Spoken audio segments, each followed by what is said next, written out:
ओम नमः शिवाय। आज हम शिव महापुराण में वायवीय संहिता का पूर्व खंड शुरू करने जा रहे हैं। प्रयागराज में ऋषियों द्वारा सम्मानित सूत जी के द्वारा कथा का आरंभ, विद्या स्थानों एवं पुराणों का परिचय तथा वायु संहिता का प्रारंभ। व्यास जी का उवाच। नमः शिवाय सोमाय सगणाय ससुनवे प्रधान पुरुषेशाय सर्ग स्थित यंत हेवते शक्तिर् प्रतिमा यस्य हैश्वर चापि सर्वगम स्वामित्वं च विभुक्तो च स्वभावं सम्प्रयच्छते तमजं विश्वकर्माणं शाश्वतं शिवमव्यं महादेवं महात्मानं व्रजामि शरणं शिवम। व्यास जी कहते हैं, जो जगत की सृष्टि, पालन और संहार के हेतु तथा प्रकृति और पुरुष के ईश्वर हैं, उन प्रथम गण पुत्र द्वय तथा उमा सहित भगवान शिव को नमस्कार है, जिनकी शक्ति की कहीं तुलना नहीं है, जिनका ऐश्वर्य सर्वत्र व्यापक है तथा स्वामित्व और विभुत्व जिनका स्वभाव कहा गया है। उन विश्व स्रष्टा सनातन अजन्मा अविनाशी महान देव मंगलमय परमात्मा शिव की मैं शरण लेता हूँ, जो धर्म का क्षेत्र और महान तीर्थ हैं, जहाँ गंगा और यमुना का संगम हुआ है तथा जो ब्रह्मलोक का मार्ग हैं। उस प्रयाग में शुद्ध हृदय वाले सत्यव्रत परायण महातेजस्वी एवं महाभाग मुनियों ने एक महान यज्ञ का आयोजन किया। वहाँ क्लेश रहित कर्म करने वाले उन महात्माओं के यज्ञ का समाचार सुनकर निपुण कथावाचक, त्रिकालवेता, उत्तम नीति के ज्ञाता तथा कांतिदर्शी विद्वान पौराणिक किशोरमणि सूत जी उस स्थान पर आए। सूत जी को आते देख मुनियों का मन प्रसन्नता से खिल उठा। उन्होंने उनसे सांत्वना पूर्ण मधुर बातें कहकर उनकी यथा योग्य पूजा की। मुनियों द्वारा की हुई उस पूजा को ग्रहण करके सूत जी ने उनकी प्रेरणा से अपने लिए बताए गए उपयुक्त आसन को स्वीकार किया। उस समय महर्षियों ने अनुकूल वचनों द्वारा उनका सत्कार करते हुए उन्हें अत्यंत अभिमुख करके यह बात कही। ऋषि बोले, शिव भक्त शिरोमणि महाबुद्धिमान महाभाग रोमहर्षण जी, आप सर्वज्ञ हैं और हमारे महान सौभाग्य से यहाँ पधारे हैं। तीनों लोकों में ऐसी कोई बात नहीं है जो आपको विदित ना हो। आप भाग्यवश हमें दर्शन देने के लिए स्वयं यहाँ आ गए हैं। अतः अब हमारा कोई कल्याण किए बिना आपको यहाँ से व्यर्थ नहीं जाना चाहिए। इसीलिए आप हमें शीघ्र वह पवित्र पुराण सुनाएं, जो अत्यंत श्रवणीय, उत्तम कथा और ज्ञान से युक्त तथा वेदांत के सार सर्वस्व से संपन्न हो।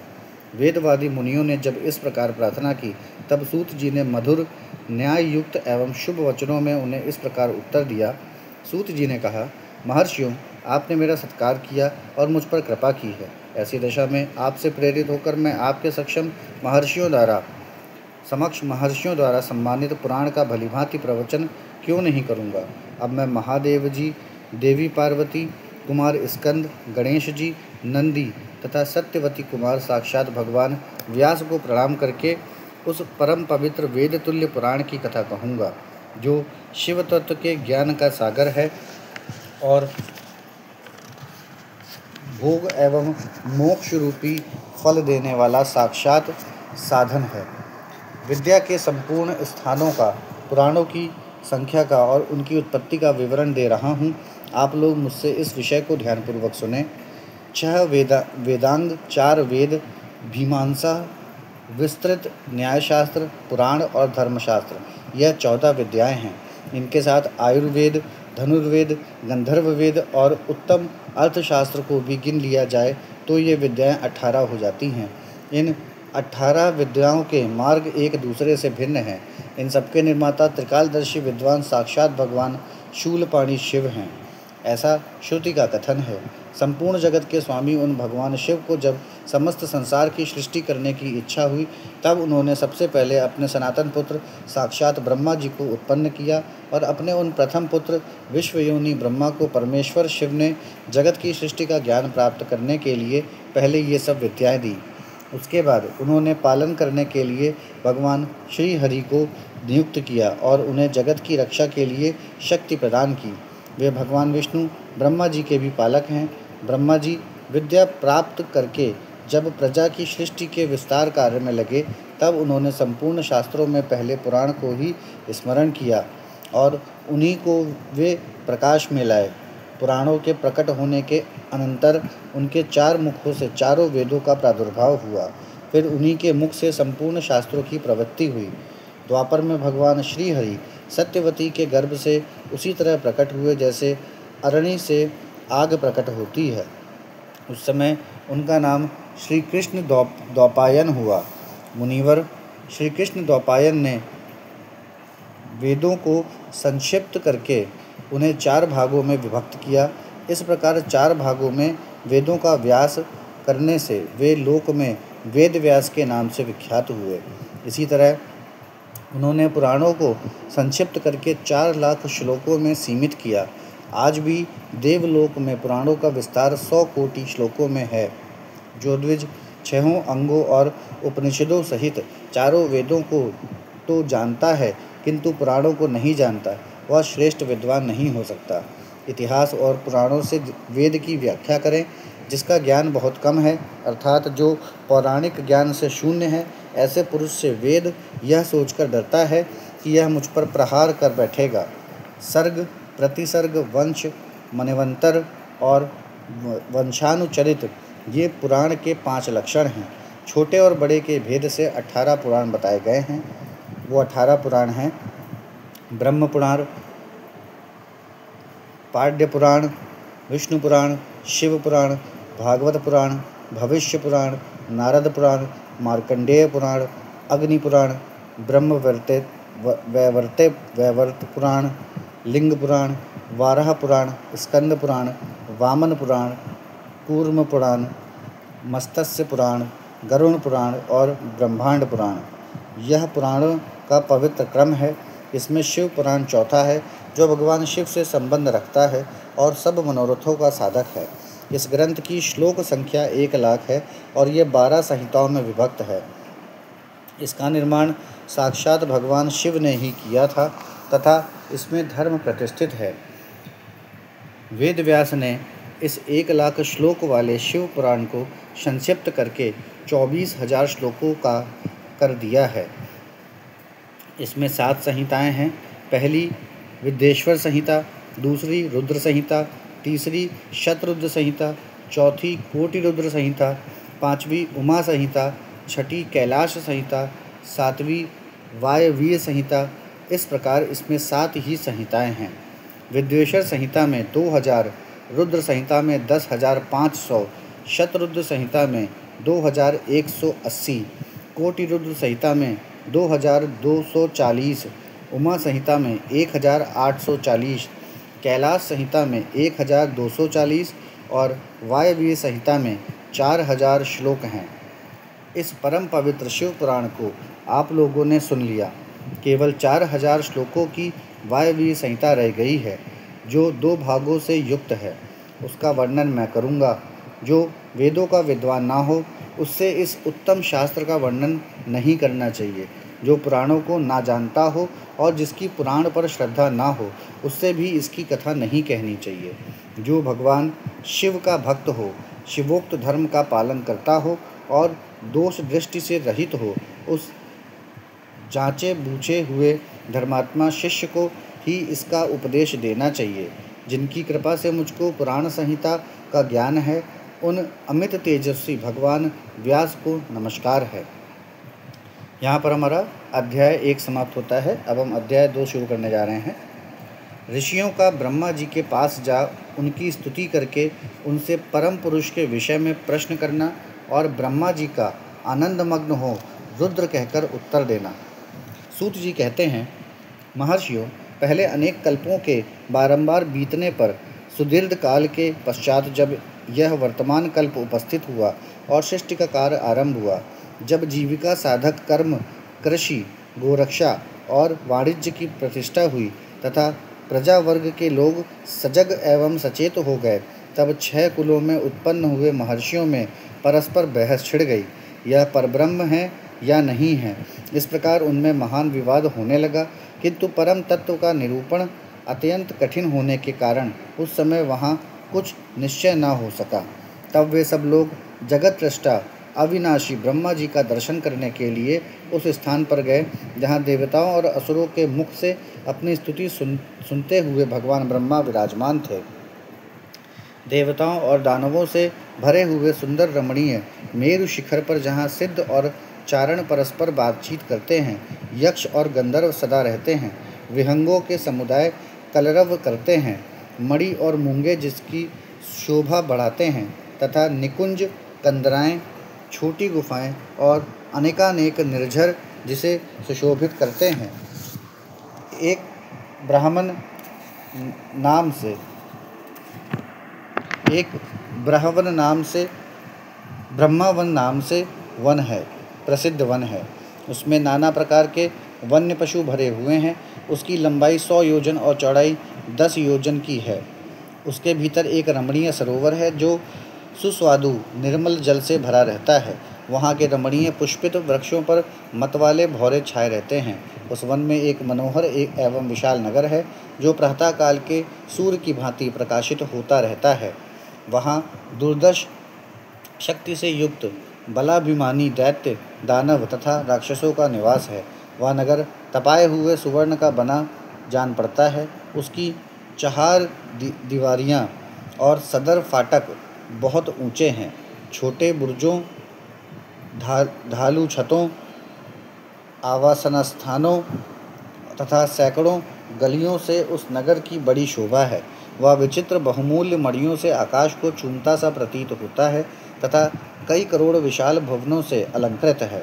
उस नगर में प्रजापति ब्रह्मा अपने सभासदों के साथ निवास करते हैं।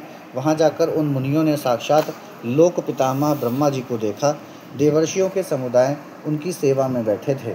उनकी अंग कांति शुद्ध सुवर्ण के समान थी। वे सब आभूषणों से विभूषित थे। उनका मुख प्रसन्न था, उससे सौम्य भाव प्रकट होता था। उनके नेत्र कमल दल के समान विशाल थे। दिव्य कांति से संपन्न, दिव्य गंध एवं अनुलेपन से चर्चित, दिव्य श्वेत वस्त्रों से सुशोभित तथा दिव्य मालाओं से विभूषित ब्रह्मा जी के चरणारविंदों की वंदना सुरेंद्र, असुरेंद्र तथा योगींद्र भी करते थे। जैसे प्रभा दिवाकर की सेवा करती है, उसी प्रकार समस्त शुभ लक्षणों से युक्त साक्षात सरस्वती देवी हाथ में चंवर ले उनकी सेवा कर रही थी। इससे उनकी बड़ी शोभा हो रही थी। ब्रह्मा जी का दर्शन करके उन सभी महर्षियों के मुख और नेत्र खिल उठे। उन्होंने मस्तक पर अंजलि बांधकर उन सुरश्रेष्ठ की स्तुति की। ऋषि बोले, संसार की सृष्टि, पालन और संहार के हेतु 3 रूप धारण करने वाले आप पुराण पुरुष परमात्मा ब्रह्मा को नमस्कार है।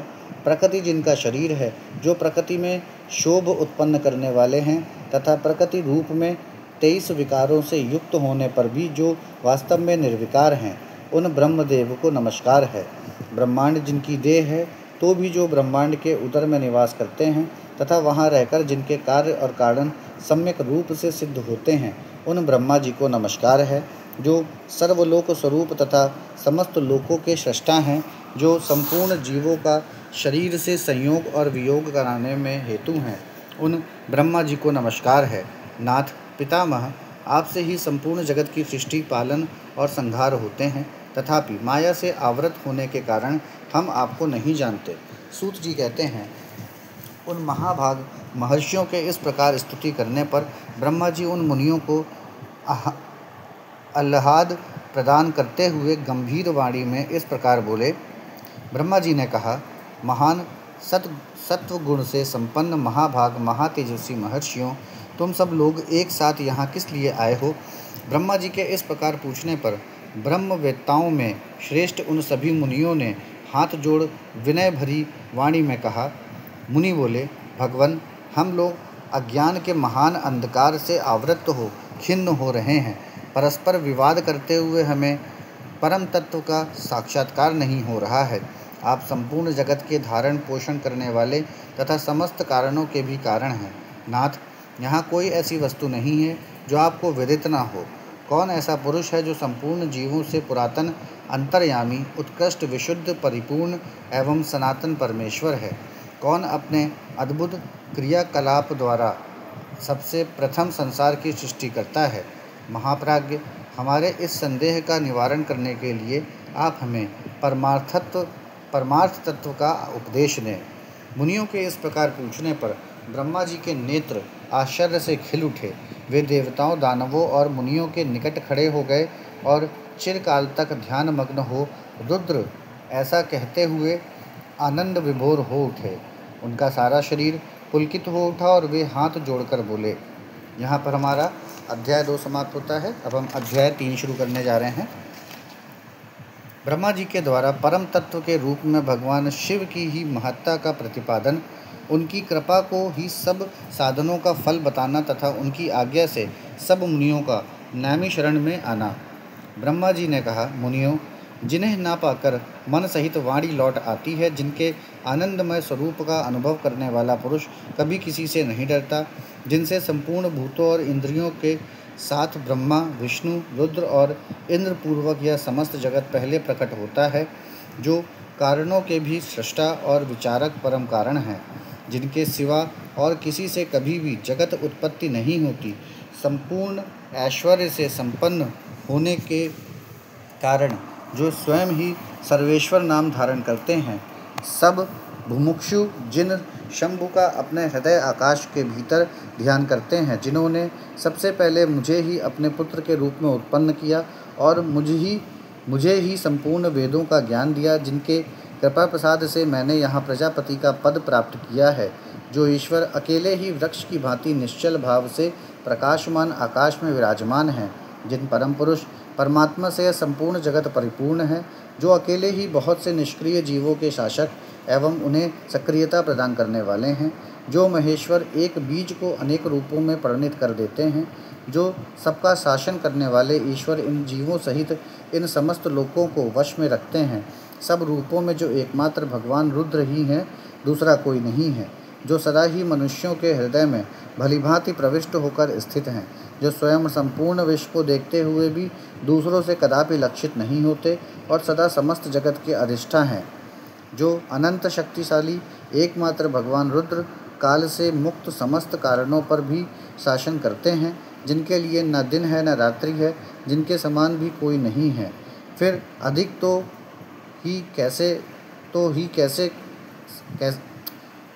अधिक तो हो ही कैसे सकता है, जिनकी ज्ञान, बल और क्रिया रूपा पराशक्ति स्वाभाविक एवं नित्य है, जो इस क्षर अव्यक्त तथा अमृत स्वरूप अक्षर जीवात्मा पर शासन करते हैं।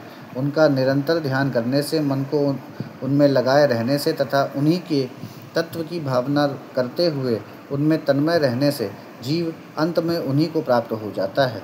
फिर तो सारी माया अपने आप दूर हो जाती है। उनके पास ना तो बिजली प्रकाश करती है और ना सूर्य तथा चंद्रमा ही अपनी प्रभा फैलाते हैं, अपितु उन्हीं के प्रकाश से यह संपूर्ण जगत प्रकाशित होता है, ऐसा सनातन श्रुति का कथन है।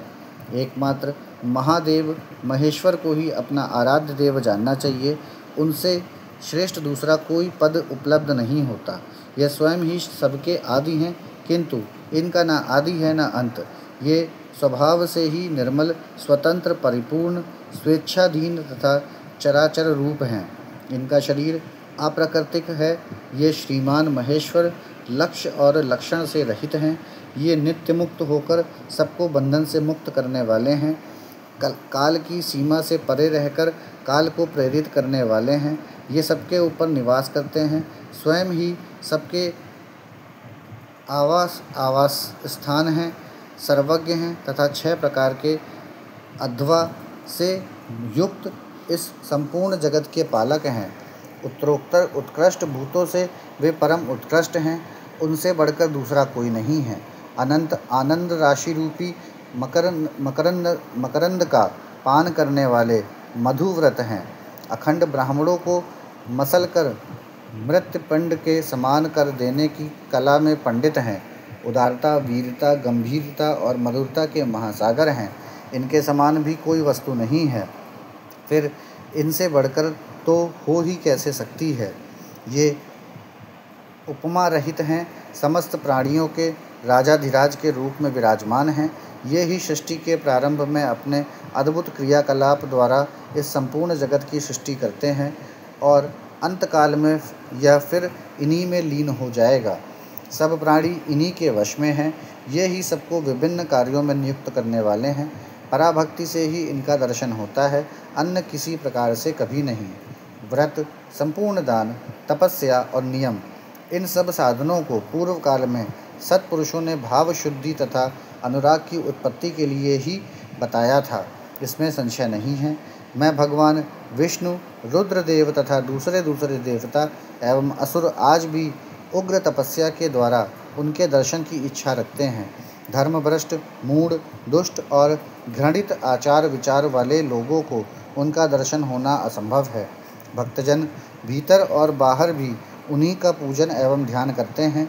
यह रूप 3 प्रकार का है, स्थूल, सूक्ष्म और इन दोनों से परे। हम सब देवता आदि जिस रूप को प्रत्यक्ष देखते हैं वह स्थूल है। सूक्ष्म रूप का दर्शन केवल योगियों को होता है और उससे भी परे जो नित्य ज्ञान स्वरूप आनंदमय तथा अविनाशी भगवत्स स्वरूप हैं, वह उसमें निष्ठा रखने वाले भजन परायण भक्तों की ही दृष्टि में आता है। भगवद व्रत का आश्रय लेने वाले भक्त ही उनको देख पाते हैं। इस विषय में अधिक कहने से क्या लाभ। गुहा से भी गुहातर एवं उत्कृष्ट साधन है भगवान शिव के प्रति भक्ति। जो उस भक्ति से युक्त है वह संसार बंधन से मुक्त हो जाता है, इसमें संदेह नहीं है। वह भक्ति भगवान शिव की कृपा से ही उपलब्ध होती है और उनकी कृपा भी भक्ति से ही संभव होती है। इस प्रकार ये दोनों एक दूसरे के आश्रित हैं। ठीक वैसे ही जैसे अंकुर से बीज और बीज से अंकुर होता है, जीव को भगवत कृपा से ही सर्वत्र सिद्धियां मिलती हैं। संपूर्ण साधनों से अंत में भगवान की कृपा ही साध्य है। अंतःकरण की शुद्धि या प्रसाद का साधन है धर्म, और उस धर्म के स्वरूप का प्रतिपादन वेद ने किया है। वेदों के अभ्यास से पहले के पुण्य और पापों में समता आती है। उस समता से प्रसाद का संपर्क प्राप्त होता है और उससे धर्म की वृद्धि होती है। धर्म की वृद्धि से पशु के पापों का क्षय होता है। इस तरह जिसके पाप क्षीण हो गए हैं, उस जीव को अनेक जन्मों के अभ्यास से क्रमशः उमा महेश्वर के तत्व ज्ञान प्राप्त होकर उसके हृदय में उनके प्रति भक्ति का उदय होता है। उस भक्ति भाव के अनुरूप ही महेश्वर के कृपा प्रसाद का उद्रेक होता है। उस प्रसाद से कर्मों का त्याग होता है। कर्मों को त्याग का अभिप्राय उनके फलों के त्याग से है, कर्मों के स्वरूपतः त्याग से नहीं। अतः यह सिद्ध हुआ है कि कर्म फलों के त्याग से शिव धर्म में मंगलमय प्रवृत्ति होती है। इसीलिए शिव का कृपा प्रसाद प्राप्त करने के उद्देश्य से तुम सब लोग अपने स्त्री पुत्रों और अग्नियों के साथ वाणी और मन के दोषों से रहित होकर एकमात्र भगवान शिव का ही ध्यान करते रहो। उन्हीं में निष्ठा रखकर उनके भजन में तत्पर हो जाओ। उन्हीं में मन लगाकर उनके आश्रित होकर रहो। सब कार्य करते हुए मन से उन्हीं का चिंतन किया करो। 1,000 दिव्य वर्षों के लिए दीर्घकालिक यज्ञ का आरंभ करके उसे पूर्ण करो। यज्ञ के अंत में मंत्र द्वारा आवाहन करने पर साक्षात वायु देवता यहाँ पधारेंगे। फिर वे ही तुम सब लोगों का कल्याण का साधन एवं उपाय बताएंगे। तत्पश्चात तुम सब लोग परम सुंदर पुण्यमयी वाराणसी पुरी को जाना, जहाँ पिनाकपाणी श्रीमान भगवान विश्वनाथ भक्तजनों पर अनुग्रह करने के लिए देवी पार्वती के साथ सदा विहार करते हैं। द्विजोत्तमों, वहाँ तुम्हें बड़ा भारी आश्चर्य दिखाई देगा। उस आश्चर्य को देखकर तुम फिर मेरे पास आना, तब मैं तुम्हें मोक्ष का उपाय बताऊंगा। उस उपाय से एक ही जन्म में मुक्ति तुम्हारे हाथ में आ जाएगी, जो अनेक जन्मों के संसार बंधन से छुटकारा देने वाली होगी। यह मैंने मनोमय चक्र का निर्माण किया है। इस चक्र को मैं यहाँ से छोड़ता हूँ। जहाँ जाकर इसकी नेमी विसरण हो जाए, टूट फूट जाए, वहीं तपस्या के लिए शुभ देश है।